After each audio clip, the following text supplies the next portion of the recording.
In chess, you are constantly capturing pieces and making trades on the chessboard. But how do you know if you should capture or trade? Obviously, the queen is the most valuable piece, but what about the other pieces? Fortunately, there is an easy way to evaluate trades based on a numerical value for the pieces. Let's take a look. Each pawn is worth 1. You can think of this as $1 if it helps. The knights are worth 3, and the bishops are worth 3. So basically, the knights and bishops are the same, though in many positions, bishops are better, and in some positions, knights are better. Rooks are worth 5 points, and queens are worth 9. Well, what about the king? It's worth the whole game. Let's review that. Pawns are worth 1, knights are worth 3, bishops are also worth 3, rooks are worth 5, and the queen is worth 9. Let's take a look at a few positions and decide whether it is a good or bad idea to trade pieces. In this position, does white have any trades? Yes, white could trade a rook for a queen. Is this a good trade? Absolutely. This is a great trade for white. White gave up a 5-point piece, the rook, for a 9-point piece, the queen. White gained 4 points from that trade. In this position, white has the chance to trade a rook for a knight. Is this a good trade? White gives up a 5-point piece, capturing a 3-point piece. It's not such a good trade.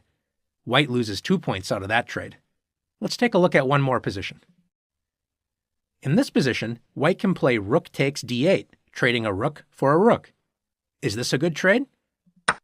An even trade isn't bad. And let's say the bishop recaptures, offering a bishop trade. And another even trade happens, bishop for bishop. After all of these trades, white did not win any material. Both sides traded 1 rook and 1 bishop each.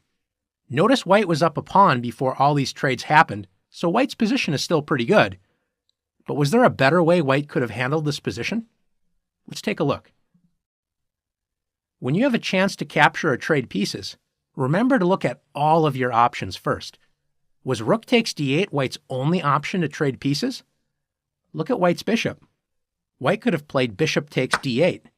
White trades a bishop worth 3 points for a rook worth 5 points. Remember, it is usually a good idea to capture with your least valuable piece first.